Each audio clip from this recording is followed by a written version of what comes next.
seemed this morning there was a lot of theme about looking at contrast. And looking at life. Yeah, in times past, I thought contrast was too soft a word for all the suffering or the problems that can happen, especially with the death experience. I love how Woody Allen says, I don't mind dying, I just don't want to be there when it happens. To the degree that I am in... Would you say that contrast is as big as you allow it to get? Yes. And would you say that there is benefit in contrast? Definitely. So does it follow that if you allow the contrast to get bigger, that the benefit can be bigger too? Yes. So it's sort of the game you all play. In other words, if you're doing it on purpose, then it feels different, doesn't it? Yes. If you are deliberately appreciating contrast, as in a more deliberate, defining, choosing process. Yeah. Right. Contrast, as I'm realizing, is a friend because it does show us, can we lean into it, challenge its power of validity, and kind of dissipate it. It's been really helpful. Good words. Yeah, in fact, I've lived a really dramatic life, art, mediumship, sign language, dowsing, frequency work. In fact, I was greatly honored with Jerry showing up a week and a half ago. I almost spit my soup out. He just turned around, and it was kind of a symbolism for me that there's a work that I'm doing that's really related to what you've taught all these years.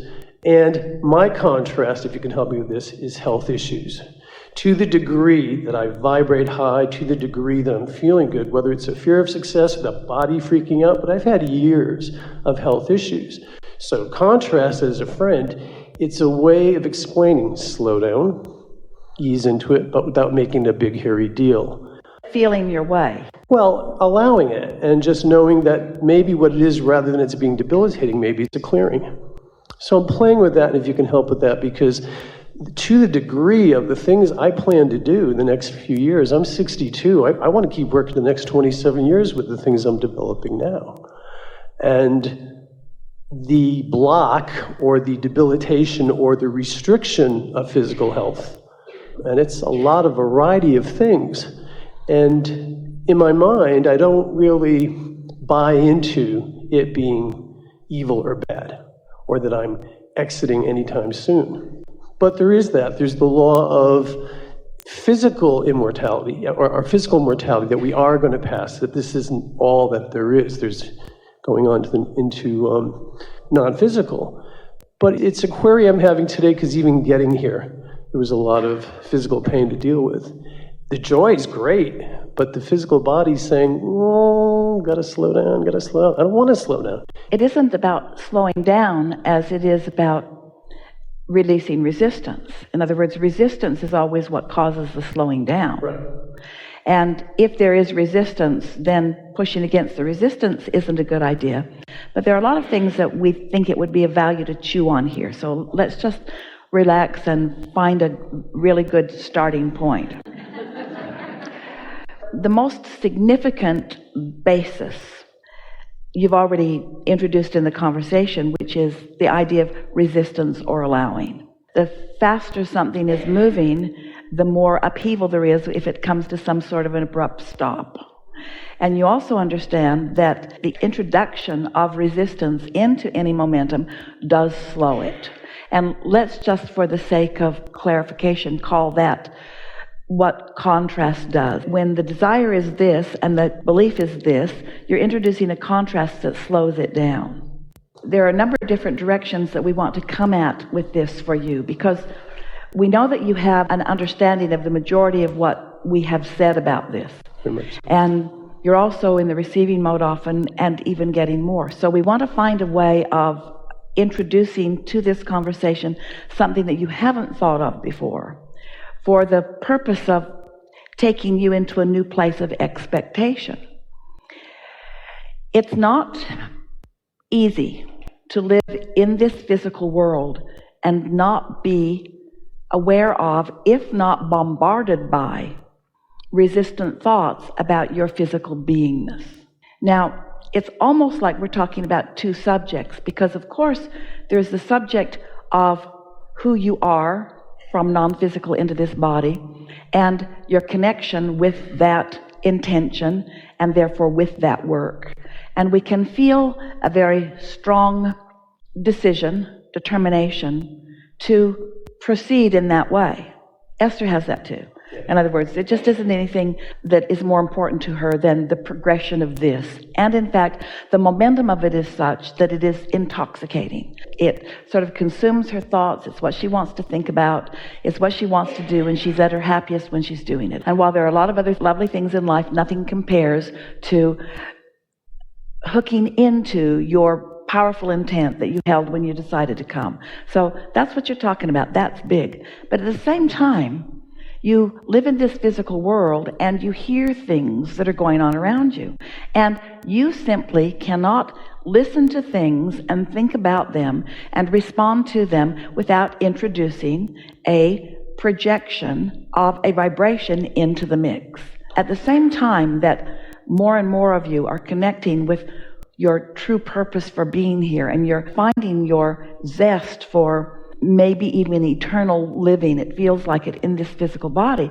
At the same time, there's a growing number of diseases and a growing number of things that people are talking about. In other words, people are just talking so much about all of that stuff.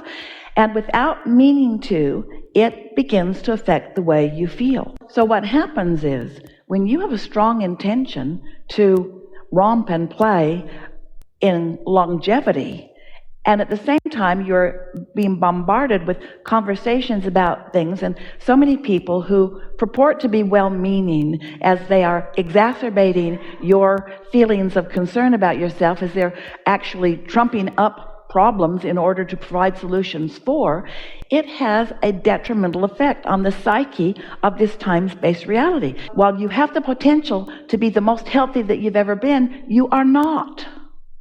In other words, you are living in tension and in friction and in worry about things that are unnecessary for you to worry about. You have shared in times past that you've experienced a kidney stone. I've had them as well. In that time, it's a real quick way to get out of the vortex and out of alignment when you're in that kind of physical pain. Yes, it passes, and you learn about nutrition, you learn about your pH, whatever have you. But to me, physical pain and suffering, even when I work with people who are passing, and I'm working with them on this side and on the other side, and I see this suffering that happens, mass consciousness, that's been burned in us. We know that that is a possibility or a probability. Years to build the Twin Towers, wrecking ball could knock it down in a day. And so the momentum of that which is healthy and that was going on, I feel like I'm rejuvenating, but also under pressure at the same time. So I'm here, and I'm getting it just from what everyone shared today, but I'm getting that there's a piece I may not know yet to allow for the vibrational aspect. Well, that is the answer, but it is as simple as this. It is considering the vibrational aspect only for a little while, because there's not enough action in the world to compensate for that receptive mode of something that is unwanted. The power really is in the alignment of thought. It really is in the choosing of thoughts that are beneficial to you, which in many cases means staying off the subject altogether. As you're around a dinner table and you're listening to conversations about things that send up red flags within you and make you feel guarded, know that this conversation is not helpful to you. It is not helpful to you if it feels like that. Now, it doesn't matter what it is that is affecting the way your vibration is flowing. The way your vibration is flowing is what is affecting everything else. And so the thing that is interesting as you become deliberate creators is trying to figure out, so if this conversation takes me into a resistant mode, and the resistant mode indicates that I've got strong energy flowing that I'm not allowing to flow, and that's what causes a breaking down of whatever it is, because resistance is always what is at the heart of the slowing of something, then it's logical that you might want to stay off those subjects or approach those subjects in a way that they are no longer causing resistance within you. But in order to do that, you have to get really solid in the vibration. It's what the idea of faith is. It's what the idea of trust is. You get to the point where you trust in this current more than you do in the reality of things. Now, we're going to bring this all the way around, so just stay with us. You are going to hear this so easily, and we are expecting a very good conversation to come from this. So here's the basis that we would like to put here as the beginning of this. So I'm in my body and I'm in the world and I'm observing this and this and this. And in my observation of these realities, I'm having a reaction, a vibrational reaction. So I'm projecting a vibration based upon what I'm observing.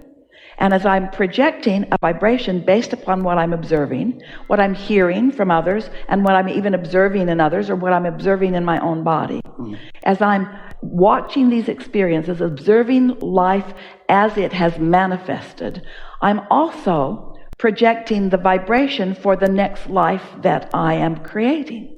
The majority of people are offering the majority of their vibration in response to something that they are observing. Right.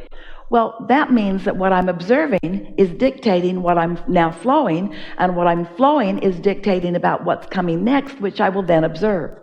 So I observe it, I flow it, I get more of it. I observe it, I flow it, I get more of it. I observe it, I flow it, I get more of it. Somewhere along there, you have to make a decision if you want to just continue to perpetuate the course of what you're observing. Well, you fortunately live in a world with enough diversity that there is so much that you can give your attention to that none of it causes that rocket of momentum necessarily to take you swiftly to a place that you don't want to be. But there is a general, somewhat gradual eroding of your sense of well-being as you live longer and observe more of the world. There are programs that Esther would like to watch, but the medical commercials are so cumbersome around them, and she wonders what those advertisements are doing to the psyche of the world. And what those advertisements are doing to the psyche of the world is that they are causing you to activate within yourself a vulnerability, which is resistance, that is the reason for the erosion. So if we could somehow convince you that what's going on vibrationally is the reason for everything that happens, where most humans are thinking that because it's happened now that they need to give their attention to it, if we could get you to turn off your televisions globally, if you turned off your televisions globally, the well-being of humanity would improve dramatically immediately. I agree. Especially the pharmaceutical ads. You use the word because of the programming that is happening. Now, we just spent quite a bit of time here today pleading our case about the value of contrast. And now it sounds like we're saying, except for television, let's just get rid of that. Let's just get rid of that contrast. When what we want to say is, you must find a way to joyfully live within your contrast.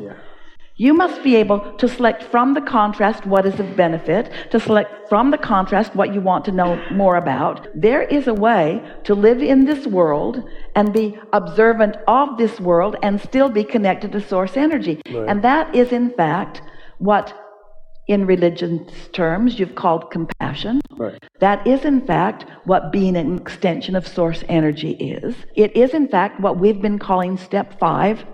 Step 1 is ask.